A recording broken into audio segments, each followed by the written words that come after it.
Jean Freire foi vereador em Itaiobim, Vale do Jequitinhonha, por 3 mandatos consecutivos. Trabalhou pela expansão da Universidade Federal dos Vales do Mucuri e Jequitinhonha.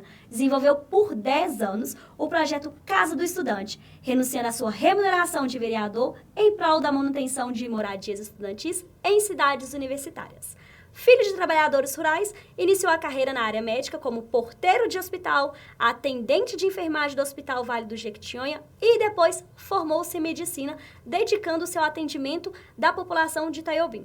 Como parlamentar, assume em 2023 seu 3º mandato na Assembleia Legislativa de Minas Gerais. Recebo hoje, no Minas em Pauta, o deputado Jean Freire, do PT. Muito obrigado, Deane. Um prazer imenso estar aqui dialogando com vocês. Muito obrigado pelo convite. E para começar a nossa entrevista, Jean, vamos começar falando do seu mandato, né? Quais foram os seus principais projetos? Eu costumo dizer que os principais projetos nossos, as principais bandeiras, são todas que têm a ver com o Vale de Jequitinhonha, né? Com os vales. De início começou com o vale, depois com os vales, né? Que é a região que menos desenvolve nesse estado de Minas Gerais. Depois tomou uma proporção maior e foi para todo o estado. E, deputado, você, como filho de produtores rurais, conhece de perto a luta dos trabalhadores rurais e fez dessa uma das suas principais pautas, né, do seu mandato. Inclusive o projeto de lei que torna o queijo cabacinha o patrimônio cultural e imaterial do estado. Foi uma proposta sua do seu mandato, inclusive, né? Me fala um pouco mais desse projeto e dos seus projetos para os trabalhadores rurais. Importante falar que foi uma proposta do nosso mandato, né? E eu vi uma matéria outro dia do governo do estado, quando sanciona a lei, não cita quem é o deputado que fez a lei, né? Foi idealizado por nós, aprovado pela Assembleia Legislativa, que valoriza um produto alimentício da nossa região, que tem suas especificidades da própria região, e que vem, como você citou, da agricultura familiar, né? Isso vai valorizar toda a cadeia do queijo cabacinha, fazendo gerar mais emprego e renda para eles, né? E, diga por sinal, é uma delícia, não simplesmente porque é da minha região, mas realmente é verdade. Você, deputado, idealizou um projeto, né, que produziu uma cartilha de orientação ao combate à violência doméstica contra as mulheres. O projeto chama-se Tem Violência contra a Mulher? A gente mete a colher. Essa cartilha foi distribuída em escolas, hospitais. Como foi feita essa distribuição, né? Essa orientação, já que é um assunto que nós mulheres, a gente está lutando todos os dias, né, para combater a violência? Olha, eu queria começar dizendo o seguinte, você me perguntou onde foi distribuída essas cartilhas, né? Eu vou começar dizendo onde ela vai ser distribuída, primeiro para você. Foi? Oh, obrigada! A primeira é onde ela vai ser nesse momento, né? Então ela não foi... Já foi distribuída, mas eu queria dizer onde ela vai ser agora, primeiro para vocês, mulheres. Muito obrigada. Distribuímos agora no Festival, que é para mim o maior festival de cultura popular do Brasil, com certeza um dos maiores, de Minas é o maior. Nós participamos de roda LGBT, nós participamos de roda de conversa com mulheres, né?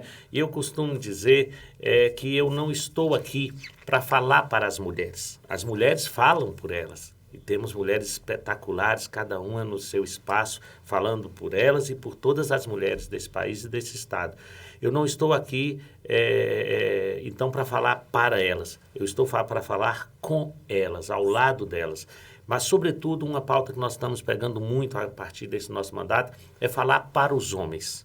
Falar para eles. É preciso ter alguém, homem, que puxe essa luta de enfrentamento à violência doméstica, enfrentamento à violência contra as mulheres, dialogando com os homens também, chamando eles para essa luta, né? Não, quem é o agressor das mulheres? Nós temos que dialogar com esses agressores. Nós temos que convencer, né, e dialogar com as crianças também, dialogar com as adolescentes, para que eles não sejam futuros agressores das mulheres. Nós temos um projeto de lei, por exemplo, proibindo, que já virou lei, proibindo o uso da algema, por exemplo, quando vai no momento do parto, né? Às vezes nós temos uma pessoa que está em estado no presídio, é levado para o hospital para ganhar bebê e se usa algema, por exemplo. Eu costumo pensar assim, meu Deus, a criança já nasce presa. Alguns falam, doutor, mas o senhor já viu isso? Eu, como médico, já vi várias situações, mas a legislação também não é só para aquele fato que você já viu ocorrer, é para fatos também para prevenção, né? Então, a gente atua em projetos que tratam sobre a saúde, né, de uma questão biológica, mas também, sobretudo, a questão da violência física, violência emocional, violência psicológica em relação à mulher. E, inclusive, essa seria a próxima pergunta. Eu ia falar assim, né, questão do como você é formado em medicina, quais são os principais projetos na área da saúde, né? Tanto para a mulher quanto para as crianças, mas aí como você mesmo já respondeu, então vamos para a próxima pergunta. Mas tem outras situações que eu posso dizer, né? O principal projeto de minha autoria, que a gente está desde o início do nosso primeiro mandato, eu fico pensando, por que não transformar isso em lei? Porque a gente já apresenta a ideia, mas fica parado por vários motivos, né? Nós temos, por exemplo, um problema no nosso estado, que é as filas, né, imensas de patologias, de pacientes para tratar de determinadas patologias, né? Paciente quebra um fêmur lá no Vale de Jequitinhonha, no Vale do Mucuri. Ele não é operado naquela semana. Quem fraturou o fêmur em Belo Horizonte, às vezes é operado naquela semana. Próxima semana, alguém fraturou em Belo Horizonte, é operado, de lá ainda está lá na fila. Tem paciente que espera 100 dias para uma cirurgia que tinha que ser resolvida mais rápido. Outras patologias esperam anos, né? Uma fila imensa. Então, nós temos um projeto de lei criando a fila única do SUS, para que seja disponibilizado na rede internacional de computadores, para que a pessoa possa entrar, que você possa entrar e saber assim, deixa eu ver como está a cirurgia que eu tenho que fazer, que eu estou na fila do SUS. Então, a minha atuação na saúde, né, desde a portaria atendente, de enfermagem, de médico, faz a gente ter esse olhar, né? Para mim, voltar agora na pandemia, atuar naquele mesmo hospital onde eu fui porteiro, é um significado diferente, né? Seria diferente se eu não tivesse uma história naquele hospital. Então, é um significado diferente. Então, saúde, para mim, mais do que colocar num papel, né, sua saúde é tudo, saúde em primeiro lugar, a gente vê muito isso em cartilhas de político, né? É além disso, né? É pensar no paciente, no aspecto de saúde em todo o seu aspecto, né? Então, por isso que eu sempre prezo que a gente tem que pensar a medicina procurando ser médicos de corpos e de almas, né, para tratar o ser humano como um todo. Isso é questão de saúde pública. Agora vamos falar de infraestrutura. Diante da precariedade de vários trechos na BR-367, você tem algum projeto para a rodovia, já que as más condições lá da rodovia podem ameaçar o futuro econômico do Vale de Jequitinhonha? As nossas estradas estaduais, Minas Gerais tem a maior malha rodoviária desse país. As estradas, um descaso. Chega a época de chuva, um descaso. Nós, no Vale de Jequitinhonha, andamos em estradas de terra, lama do pouco tempo que chove e poeira e buracos quando não está chovendo. Então, tem um projeto de minha autoria, por exemplo, que diz que o governador e as secretárias, ao visitar uma região, não pode ir de avião, tem que ir de carro. Foi uma provocação que eu fiz, né? Para quê? Para ele ver como está. Eu vou de carro toda semana. Você me perguntava no início, que eu cheguei aqui, como eu ia para o Vale de Jequitinhonha, se eu não poderia ir de avião. Poderia ir, né? E tudo pago pela Assembleia Legislativa. Eu vou de carro, né? Porque eu tenho que passar por onde as pessoas passam. Os olhos veem melhor onde os pés pisam, né? Então, esse projeto visa isso, chamar a atenção das autoridades, né? Ainda mais que nós temos um governador que diz que nunca usaria o avião, né? Que é um gasto, né? Pois não, visita as regiões de carro, não simplesmente para fazer um videozinho. E Vale do Jequitinhonha, né? A região, que já estamos falando do Vale de Jequitinhonha, né? Da BR, a região concentra 85% do lítio, né? Já identificado no país. E vem sendo chamado do Vale do Lítio. No seu mandato, já tem algum projeto, assim, voltado para o lítio da região, já que a exploração lá vem dividindo opiniões? Então, deixar muito bem claro o seguinte, eu não sou um deputado pró-mineração. Não sou. O que para mim é ser pró-mineração? Para mim, ser pró-mineração é defender mineração a qualquer custo, é fazer leis que beneficiem a mineração, os mineradores, fazer barganha com mineradores, receber recursos. Eu não sou isso pró. Agora, dizer você também, nós estamos aqui usando 2 microfones. O que você está usando no seu corpo que não precisou da mineração? O que eu estou usando que não precisou? Essa história também de mineração sustentável, isso não existe. Toda mineração degrada. Toda mineração degrada. Na questão específica do lítio, tá? Eu defendo, uma questão de soberania, assim como o nosso petróleo, né? Porque se eu também poderia falar assim, não, então, nessa pauta, quem pauta essa questão, não isso, tem que pautar também não o petróleo, né? Assim como o nosso petróleo é uma questão de soberania nacional, o lítio é sim uma questão de soberania nacional. E o Vale de Jequitinhonha tem 85% desse minério. 85% do lítio está ali em poucas cidades do Vale de Jequitinhonha, cravado ali no médio Jequitinhonha. Que riqueza isso traz para o nosso povo? Se ele ficar debaixo da terra, ele traz riqueza para o nosso povo?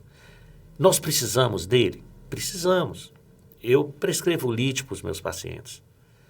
Nós temos lítio no celular, na bateria, na geração de energia fotovoltaica, naquelas placas tem lítio. Mas também não vem com discursos dizendo que agora a riqueza chegou no Vale de Jequitinhonha, agora vai acabar com a pobreza, agora é o Vale da Esperança, né? É um modus operandi dos mineradores, das grandes mineradoras, sempre assim.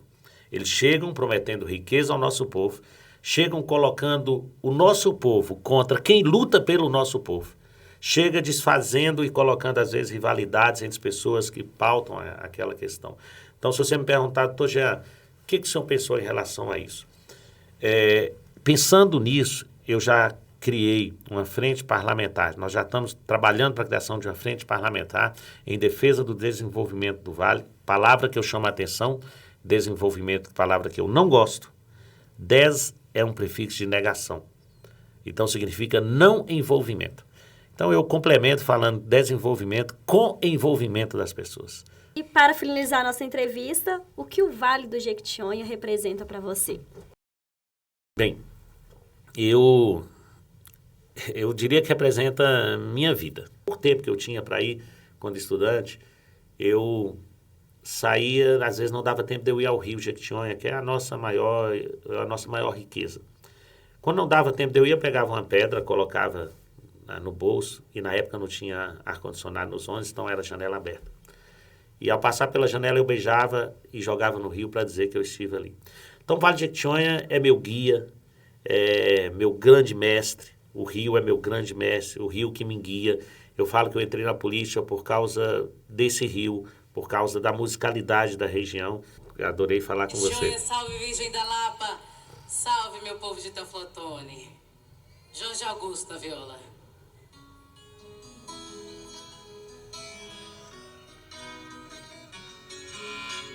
Essa é a Camila, não sei se está passando por ali. Bença, mãe, bença, pai, até mais ver.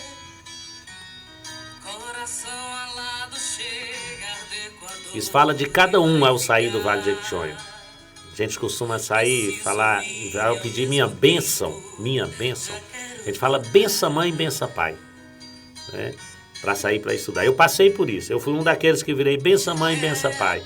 E passei por tudo que essa música fala, né? É lá que eu encontro o meu ser. Então vamos encerrar nossa entrevista.